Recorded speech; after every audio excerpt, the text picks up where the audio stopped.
श्री गणेशाय नमः। जो लोग कठिन परिस्थितियों में भी अपने लक्ष्य की ओर लगातार बढ़ते रहते हैं, सफलता अंततः उन्हीं का स्वागत करती है। समय चाहे जैसा भी हो, धैर्य और मेहनत कभी व्यर्थ नहीं जाते। विश्वास बनाए रखिए, आपके प्रयास आपको आपकी मंजिल तक अवश्य पहुंचाएंगे। वीडियो लाइक कीजिए, कमेंट कीजिए, सब्सक्राइब कीजिए और कमेंट करके अपने शहर का नाम तथा अपनी कुलदेवी या कुलदेवता का नाम अवश्य बताइए। चलिए अब जानते हैं कि मकर राशि वालों के लिए जुलाई 2026 से दिसंबर 2026 तक का समय कैसा रहने वाला है। यह अवधि कई कारणों से महत्वपूर्ण है। शनि ग्रह वक्री होंगे, देवगुरु बृहस्पति भी वक्री अवस्था में जाएंगे और उच्च अवस्था में रहकर महत्वपूर्ण फल प्रदान करेंगे। सूर्य, मंगल, राहु और केतु के गोचर भी आपके जीवन के विभिन्न क्षेत्रों को प्रभावित करेंगे। शिक्षा, करियर, प्रेम, विवाह, भाग्य, स्वास्थ्य, विदेश, पारिवारिक जीवन और गृहिणियों से जुड़े सभी महत्वपूर्ण विषयों पर विस्तार से चर्चा करेंगे। यह भविष्यफल आपकी जन्म राशि अर्थात चंद्र राशि पर आधारित है। ग्रह स्थिति की बात करें तो राहु आपके द्वितीय भाव में, शनि तृतीय भाव में, मंगल पंचम भाव में, सूर्य षष्ठम भाव में, शुक्र, बृहस्पति और बुध अष्टम भाव में स्थित हैं तथा केतु संबंधित प्रभाव प्रदान कर रहे हैं। सबसे पहले बात करते हैं राहु की। राहु आपके द्वितीय भाव में 6 दिसंबर 2026 तक रहेंगे। उसके बाद प्रथम भाव में प्रवेश करेंगे।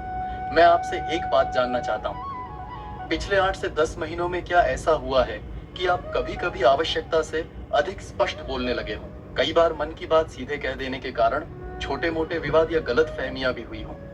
यदि ऐसा हुआ है तो कमेंट करके अवश्य बताइए। द्वितीय भाव में राहु वाणी को प्रभावशाली तो बनाते हैं, लेकिन कई बार व्यक्ति अनजाने में ऐसी बातें भी कह देता है जिनसे सामने वाला आहत हो सकता है। इसलिए आने वाले समय में शब्दों का चयन सोच समझकर करना आपके लिए लाभकारी रहेगा।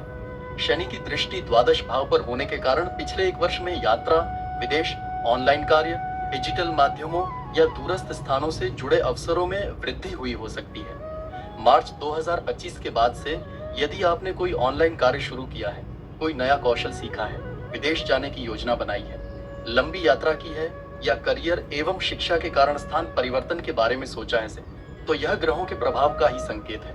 आने वाले समय में भी स्थान परिवर्तन, ट्रांसफर या यात्रा के योग बने हुए हैं। विशेष रूप से शिक्षा, नौकरी और करियर से जुड़े लोगों को इस दिशा में अवसर प्राप्त हो सकते हैं। अब स्वास्थ्य की बात करते हैं। पिछले कुछ समय से कंधों में दर्द, मांसपेशियों में खिंचाव, पैरों में दर्द, पेट संबंधी समस्याएं, गैस, एसिडिटी या पाचन से जुड़ी परेशानियां बढ़ी हो तो आश्चर्य नहीं होना चाहिए। जुलाई से दिसंबर 2026 के दौरान भी आपको अपने खान पान पर विशेष ध्यान देना होगा। विशेष रूप से जुलाई और अगस्त के महीने में स्वास्थ्य के प्रति थोड़ी अतिरिक्त सावधानी रखें। तली भुनी चीजों, अनियमित भोजन और अत्यधिक मसालेदार भोजन से बचें। समय समय पर स्वास्थ्य जांच करवाते रहें, क्योंकि लीवर, कोलेस्ट्रॉल और पाचन तंत्र से जुड़ी छोटी हाइफन मोटी समस्याएं सामने आ सकती हैं। हालांकि किसी बड़ी स्वास्थ्य समस्या का प्रबल योग दिखाई नहीं देता, इसलिए अनावश्यक चिंता करने की आवश्यकता नहीं है। अब सूर्य के गोचर की बात करते हैं।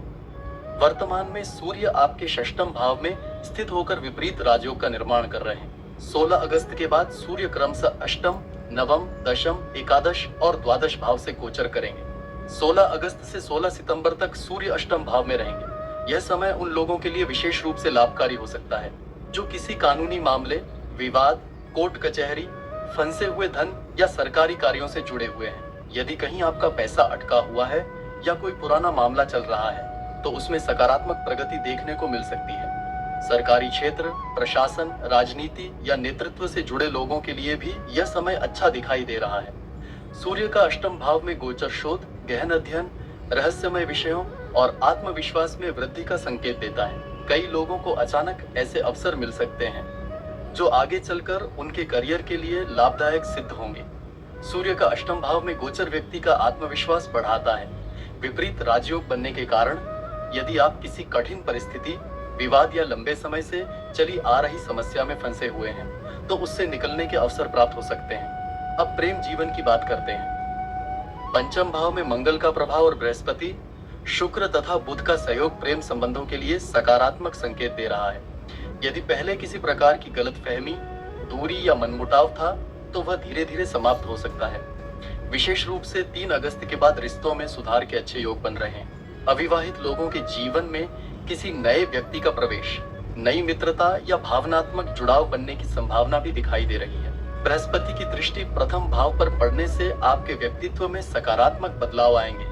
आप पहले की तुलना में अधिक परिपक्व, समझदार और जिम्मेदार बनेंगे। समाज के प्रति आपकी सोच बेहतर होगी, लोगों की सहायता करने की भावना बढ़ेगी और आपको परिवार तथा करियर से जुड़ी अच्छी खबरें भी प्राप्त हो सकती हैं।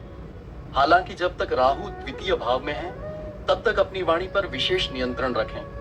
कई बार जल्दबाजी में कही गई बात रिश्तों और कार्यों को प्रभावित कर सकती है। शनि की दृष्टि नवम और द्वादश भाव पर होने के कारण विदेश, आयात निर्यात, विदेशी कंपनियों, ऑनलाइन कार्य, आईटी, डिजिटल मार्केटिंग, तकनीकी क्षेत्रों तथा लंबी यात्राओं से जुड़े लोगों के लिए यह समय काफी अच्छा रह सकता है। यदि आप विदेश यात्रा, विदेश में नौकरी, उच्च शिक्षा या किसी आध्यात्मिक यात्रा की योजना बना रहे हैं, तो ग्रहों का सहयोग प्राप्त हो सकता है। परिवहन, लॉजिस्टिक्स और ट्रैवल सेक्टर से जुड़े लोगों के लिए भी समय अनुकूल दिखाई दे रहा है। विद्यार्थियों के लिए भी यह अवधि लाभदायक रह सकती है, विशेष रूप से जो छात्र उच्च शिक्षा, शोध कार्य या विदेश में पढ़ाई का सपना देख रहे हैं, उनके लिए अवसर बनने की संभावना दिखाई दे रही है। अब वैवाहिक जीवन की बात करते हैं। बृहस्पति का प्रभाव सप्तम भाव पर होने के कारण विवाह के प्रबल योग बन रहे हैं। जिन लोगों का विवाह लंबे समय से रुका हुआ है, उनकी बात आगे बढ़ सकती है या वर्ष के अंत तक कोई शुभ समाचार प्राप्त हो सकता है।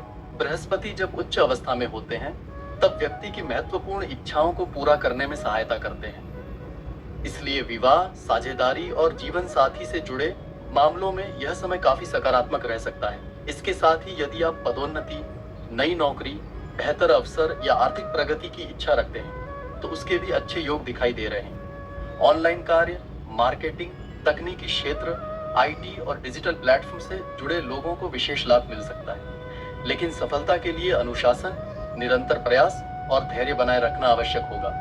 गृहिणियों के लिए भी यह समय शुभ संकेत दे रहा है। पिछले कुछ समय से यदि घर परिवार की जिम्मेदारियों, मानसिक तनाव या किसी व्यक्तिगत चिंता के कारण परेशानी रही है, तो उसमें धीरे धीरे सुधार देखने को मिल सकता है। परिवार में सम्मान बढ़ेगा, मन की कई इच्छाएं पूरी हो सकती हैं और घर में सुख सुविधाओं से जुड़ी कोई अच्छी खबर भी मिल सकती है। कई गृहिणियों को परिवार के सदस्यों से सहयोग और सराहना प्राप्त होने के योग बन रहे हैं। अब उपायों की बात करते हैं। मकर राशि वालों को शनि देव के बीज मंत्र का जाप अवश्य करना चाहिए।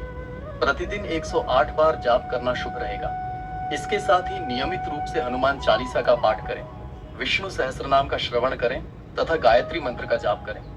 प्रतिदिन प्रातःकाल उगते हुए सूर्य को जल अर्पित करना भी आपके लिए अत्यंत लाभकारी रहेगा। वीडियो पसंद आई हो तो लाइक कीजिए, शेयर कीजिए, सब्सक्राइब कीजिए और हमारे साथ जुड़े रहिए। हर हर महादेव।